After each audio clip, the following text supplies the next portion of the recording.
Merci beaucoup Noémie et Marion pour ce partenariat avec l'espace de réflexion éthique des Pays de la Loire.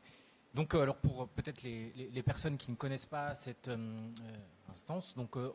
c'est un organisme qui est public, l'espace de réflexion éthique des Pays de la Loire. Chaque région a un espace de réflexion éthique. Et les missions des espaces de réflexion éthique, ce sont vraiment d'encourager, de nourrir la réflexion éthique, à la fois en direction des professionnels, que ce soit dans le champ du sanitaire, médico-social ou social, mais aussi on s'adresse à l'ensemble des citoyens. Vous avez probablement entendu parler des débats citoyens sur la fin de vie en fin d'année dernière. Et voilà, l'idée des espaces de réflexion éthique, c'est de promouvoir, de nourrir la réflexion éthique et puis d'encourager un maximum les établissements, les associations à constituer des groupes éthiques. Avec Miguel Jean, qui est le directeur de l'espace éthique des Pays de la Loire, on sera là cet après-midi dans un atelier pour proposer quelques pistes sur comment on constitue un groupe éthique dans un établissement. Et l'idée, c'est que le fait de pouvoir avoir des espaces, des temps d'échange, de discussion dédiés autour de la réflexion éthique, ça a des liens très très forts avec ces notions de bientraitance et de maltraitance. Effectivement, cette question cette notion de bientraitance et de maltraitance, ce sont des enjeux éthiques forts. Le dernière grande journée régionale de l'espace éthique des Pays de la Loire, qui a eu lieu à La Roche-sur-Yon, portait sur les problématiques de maltraitance. L'idée, c'est que de façon très modeste, je pose quelques pistes, quelques questionnements à la fois sur la notion de bientraitance et de maltraitance, et puis peut-être en amont, de façon très très synthétique, schématique, donner quelques mots sur cette notion d'éthique, parce que la notion d'éthique est très souvent confondue avec la notion de morale ou de déontologie, et ça peut être une piste pour pouvoir à un moment donné cerner ou avoir quelques repères sur cette démarche-là. Quand on parle de morale, il est question de jugement sur le bien et le mal. Quand il est question de morale ou de déontologie, on va parler d'un ensemble de normes prescriptives, de limites, d'interdits, d'éléments qui sont dans le champ de la prescription et qui ne sont pas dans le champ de l'interrogation critique. Donc, contrairement à la morale ou à la déontologie, quand on est dans le champ de l'éthique, on est vraiment dans la question du questionnement, d'une démarche réflexive où on va s'interroger et s'intéresser à des situations où on est confronté à des dilemmes, des valeurs qui rentrent en contradiction. Donc, par définition, il n'existe pas de charte éthique, de label éthique ou de code d'éthique. Ça, on va réserver ces expressions-là plutôt au champ de la morale. L'éthique est véritablement un processus de questionnement où on va s'intéresser à des situations singulières, on va s'intéresser parfois à un certain nombre de procédures de règlement, de fonctionnement, mais on est vraiment dans l'idée qu'on est dans quelque chose, d'un processus collégial de questionnement et non pas dans une activité où on va produire de nouvelles normes. Donc c'est vraiment important de donner cet aspect-là. Et pourquoi insister sur cette dimension? C'est que quand on parle de bientraitance ou de maltraitance, et de façon générale, tous les mots qui sont forgés avec le préfixe, la racine bien et mal, c'est nécessaire de pouvoir penser des temps de réflexion et des temps réflexifs sur ces mots. Parce que à chaque fois qu'on utilise des mots avec donc ces termes de bien et de mal, on est dans le champ de ce qu'on appelle en philosophie l'axiologie, c'est-à-dire vraiment des mots qui induisent des valeurs de la personne ou des valeurs collectives. Il se trouve qu'on aura beau tenter, et c'est extrêmement important sur ces mots de bientraitance et de maltraitance, de pouvoir objectiver ces mots, cette terminologie, il n'en restera pas moins que quand on utilise ces mots, ça renverra forcément toujours à des découpages, à des définitions, à des conceptions du bien et du mal. Alors certes, on a heureusement un certain nombre de normes du bien et du mal qu'on partage en commun, mais ça renvoie toujours assez profondément finalement à notre expérience subjective, à notre construction de notre identité, où finalement on a chacune des conceptions, des définitions profondes, parfois profondément différentes autour du bien et du mal. Et que ça renvoie à des normes qu'il va falloir parfois expliciter, qu'il va falloir nommer, échanger et discuter, parce que finalement on est toujours confronté avec ces mots de maltraitance, de bientraitance, avec également les mots de bienfaisance, malfaisance, bienveillance, malveillance, finalement, à chaque fois, ce sont des mots qui vont aussi renvoyer parfois à notre expérience subjective, individuelle, à notre culture, à un certain nombre de choses où on ne va pas forcément entendre les mêmes choses, d'où la nécessité, encore une fois, d'avoir ce temps, ces espaces, où on va pouvoir confronter nos points de vue, nos perceptions, et s'interroger collectivement sur qu'est-ce que finalement on va mettre derrière ces mots-là, et où est-ce que chacun place le curseur autour de ces aspects-là. Donc c'est vraiment absolument indispensable. Peut-être que ça peut être une première piste. Nous n'aurons pas de normes universelles autour du bien et du mal. Nous ne pourrons jamais avoir une espèce de codification qui nous permettrait de façon définitive et universelle de statuer sur ces mots-là, parce que par définition, par essence, ça renvoie encore une fois à un certain nombre de normes morales profondes qu'on a autour du bien et du mal qu'il va falloir expliciter, parce qu'encore une fois, il n'existe pas peut-être de normes morales universelles, et que se confronter aux normes de l'autre, de pouvoir les interroger, c'est un élément essentiel pour tout simplement travailler en équipe et être dans une démarche collégiale. Autre aspect, c'est tout aussi extrêmement important de s'interroger parce que il peut y avoir, dans certaines circonstances, et c'est ça aussi que la démarche éthique nous apprend dans certaines situations, des situations où on peut être maltraitant du fait de ne pas s'interroger sur nos propres définitions du bien ou du mal. Il peut y avoir des situations où on est convaincu de bien faire, on est convaincu que nos normes en termes d'accompagnement sont les bonnes, et cette absence de réflexion critique, des fois, conduit à un certain nombre d'actions, des fois de l'ordre de la violence, justement des fois du côté de la maltraitance. Et donc, il faut pouvoir intégrer dans cette question de champ de la prévention, de l'évaluation de la maltraitance, aussi cette dimension critique et d'évaluation, parce qu'on rencontre avec l'espace éthique souvent des situations où certains professionnels, certains acteurs du soin de l'accompagnement sont absolument convaincus de bien faire, mais ils sont tellement convaincus que leur définition du bien est la seule possible, que la protection de la personne, les actions vers la santé de la personne sont tellement importantes, sont tellement essentielles qu'ils en oublient que la personne accompagnée a peut-être un découpage et des conceptions et des définitions profondément différentes, et que la priorité sera peut-être pas forcément du côté de la santé ou de la protection, mais peut-être plutôt du côté du plaisir, du confort, de la liberté. Donc il y a aussi des situations où le fait de ne pas s'interroger sur cette notion de bien et de mal peut conduire à une forme de violence, voire de maltraitance. Donc c'est essentiel, et Noémie, tu l'as effectivement très très bien dit,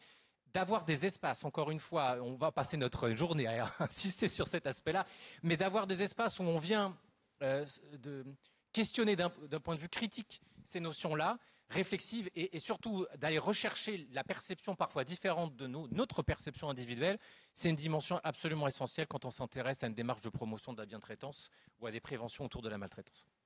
Quelques petites pistes, mais de façon très, très modeste, et puis ce sera des éléments qui seront questionnés tout au long de la journée. On a une définition juridique récente autour de la maltraitance. Cette définition juridique, elle a l'intérêt de pouvoir nommer une diversité de situations, et je pense que dans la façon dont ce texte de loi a été conçu, il était aussi question de pouvoir redonner la complexité et l'importance de la parole de victime autour de la maltraitance. Il y a aussi un certain nombre de limites autour de cette définition qu'on peut peut-être nommer ainsi, et Noémie, tu en as aussi très très bien parlé. C'est qu'à partir du moment où dans le mot, dans le concept de maltraitance, on associe dans un contexte de vulnérabilité à la fois des actions de violence, mais aussi de négligence, des éléments, pour le dire autrement, de maltraitance individuelle, de malveillance, mais aussi de maltraitance institutionnelle et d'organisation, eh bien le risque, c'est de mettre dans une espèce de même terme, une espèce de fatras, où on va finalement mettre toutes les choses qui peuvent être violentes ou dérangeantes dans un même mot qui va renvoyer à des actions profondément différentes et pour lesquelles le degré de gravité est profondément différent. Il y aurait un écueil majeur, ce serait de tout mettre sur le même plan et de ne plus être en capacité de distinguer la gravité des actions en utilisant ce même mot de maltraitance. Donc là, il y a un vrai besoin de hiérarchiser les différentes actions qui sont nommées et entourées par cette notion de maltraitance, et puis surtout, effectivement, de pouvoir avoir encore une fois ces espaces où on ne vient pas tout mettre sur le même plan. Alors cette réflexion-là, elle ne doit pas non plus nous empêcher peut-être d'utiliser ce mot et de pouvoir à un moment donné nommer un certain nombre de choses graves. Ça avait été un débat et c'était très intéressant lors de la journée de l'espace éthique sur la notion de maltraitance. Est-ce que même ce mot-là, on doit parfois le nommer ou pas? Moi, j'ai un peu le sentiment que le terme de bientraitance a pu être utilisé à un certain moment pour éviter peut-être de parler de maltraitance et pour éviter quelque chose de réel. C'est aussi la question de la culpabilité quand on utilise ce mot de maltraitance. Aujourd'hui, avec aussi un certain nombre d'éléments médiatiques, ce mot de maltraitance a pris une place assez importante. On peut oser utiliser ce mot. Mais c'est vrai que c'est un mot, on le ressent quand on échange avec un certain nombre d'équipes, qui peut aussi déclencher immédiatement une charge assez terrible. Il y a 2 jours, on écoutait une soignante qui nous rapportait combien elle avait très très mal vécu, et elle rapportait, elle était quasiment au bord de larmes, cette situation où elle avait essayé de tout faire pour bien accompagner une résidente dans un établissement, en essayant d'être attentif à son rythme, mais elle n'avait pas pu réaliser une toilette avant le repas du midi. Et la famille a appelé en disant là, on est sur de la maltraitance. Et elle était vraiment dans un sentiment de grande souffrance, cette professionnelle, parce qu'elle avait l'impression que c'était extrêmement injuste d'avoir utilisé ce mot. Et puis, surtout, elle avait le sentiment que c'était à la fois un jugement sur la qualité de son travail, mais surtout un jugement sur sa qualité humaine. Donc, il y a aussi une charge très très puissante autour de ce mot-là, avec la difficulté que ce soit aussi les acteurs de première ligne qui soient souvent mis en accusation de maltraitance, alors que c'est aussi des choses que tu as évoquées et qu'on pourra redérouler autour de la journée. Il est très souvent, finalement, quand on analyse ces phénomènes de maltraitance, on perçoit souvent que finalement c'est autour de la question de l'organisation globale où il y a vraiment des enjeux et il y a des productions autour de la maltraitance, et les acteurs de première ligne se retrouvent à être maltraitants du fait d'une organisation, du fait aussi des rythmes, et parfois même du fait de la façon même dont on conçoit, on pense et on évalue le travail soignant. Il y a une étude qui était importante pour moi dans cette compréhension et de cette mise en mots de la notion de maltraitance. C'est une étude de 2006 de 2 psychosociologues qui s'appellent Littim et Kossuski, qui ont montré, en interrogeant des professionnels, qu'il pouvait y avoir parfois de la maltraitance parce que les professionnels avaient le sentiment qu'on maltraitait leur métier. Et la façon dont on pouvait maltraiter leur métier, c'était aussi la façon dont les différents indicateurs ou les différentes normes d'évaluation de leur travail, finalement, des fois se réduisaient ou se concentraient sur un ensemble d'actes sans rendre visible ou sans valoriser tout ce qui fait aussi que le soin est justement bien traitant, c'est-à-dire les temps d'échange, les temps d'adaptation et de souplesse. Et quand on analyse ces phénomènes autour de la maltraitance, on réalise aussi que là, effectivement, tous les acteurs sont concernés. Et il ne s'agit pas d'incriminer les acteurs de première ligne, il s'agit aussi de pouvoir repérer que dans la façon même dont on va tracer, nommer les indicateurs qualité dans les établissements peuvent parfois concourir à une forme de maltraitance parce qu'on n'a pas rendu visible ce qui fait des fois l'essence et l'humanité des soins, et qu'on a peut-être voulu, ou en tout cas on est victime d'un certain nombre de systèmes ou de normes qui va orienter ou qui va rendre visible uniquement un certain nombre d'actes, certains évidemment importants, mais qui ne rendent pas forcément compte de la réelle qualité ou de la réelle humanité, des fois, d'un certain nombre de soins. Donc c'est juste pour indiquer qu'il y a vraiment une nécessité d'une réflexion vraiment très très globale sur les différentes causalités et facteurs autour de cette maltraitance, et qu'il ne s'agirait pas d'uniquement de pointer la culpabilité d'un certain nombre de soignants qui sont, encore une fois, dans les actions de soins quotidiennes auprès des personnes. Cette question de la maltraitance, elle doit être interrogée de façon beaucoup plus globale et beaucoup plus large. Et puis, autre piste, mais ce sera des choses qui seront rediscutées, sur cette question de la maltraitance et le fait de l'évaluer. Alice Casagrande, qui est une conseillère ministérielle, qui a beaucoup œuvré pour cette définition juridique et qui a beaucoup travaillé autour de ces questions, autour de la maltraitance, indique dans un certain nombre d'ouvrages combien il peut y avoir de grandes difficultés à oser, alors nommer, et puis des fois oser alerter, signaler des actions de maltraitance dans une équipe. Elle utilise une expression que moi j'aime beaucoup, c'est l'idée de contagion de la honte. C'est-à-dire que le fait qu'à un moment donné, quand on est un observateur de phénomènes de maltraitance, on n'ose pas signaler, on n'ose pas dire, aussi parce qu'on a l'impression qu'en nommant, on va être peut-être complice, ou en tout cas, on a l'impression que on n'a pas suffisamment les ressources pour oser, à un moment donné, exprimer que quelque chose là est de l'ordre de la maltraitance. Et ça renvoie aussi à une vraie difficulté, c'est de pouvoir avoir des fois des regards extérieurs qui nous permettent d'avoir un regard nouveau sur les pratiques d'un établissement. Et il peut véritablement y avoir des enjeux autour de cet aspect. C'est le fait de ne pas avoir les capacités d'indignation face à des choses de l'ordre de la routine, où on ne repère plus que des choses relèvent parfois de la maltraitance ou d'une forme de négligence quotidienne. Et quand on n'a pas ce regard extérieur, ou quand on n'a plus cette force pour s'indigner collectivement de certaines choses, là aussi, il y a des vrais risques d'être dans quelque chose ou d'une forme de maltraitance qui s'installe. Le fait de pouvoir se réinterroger quotidiennement sur l'organisation, sur les pratiques, ça va être un élément essentiel, parce qu'il peut y avoir cette espèce de banalisation du mal, pour reprendre une expression d'une philosophe qui s'appelle Hannah Arendt, qui finalement fait qu'on ne perçoit plus, on n'a plus ces ressources, plus ces capacités pour s'indigner, pour pouvoir aussi, à un moment donné, nommer les choses. Et ça, c'est un aspect profondément important à soulever. Et puis, c'est peut-être là-dessus que je voulais aussi terminer, quelques pistes. Il peut y avoir aussi des situations, et d'où l'importance de travailler en amont sur ces questions. Il y a une forme de maltraitance sur des personnes vulnérables, où les personnes vont avoir les ressources, vont avoir les capacités d'expression pour pouvoir le nommer, le fait qu'elles se sentent victimes.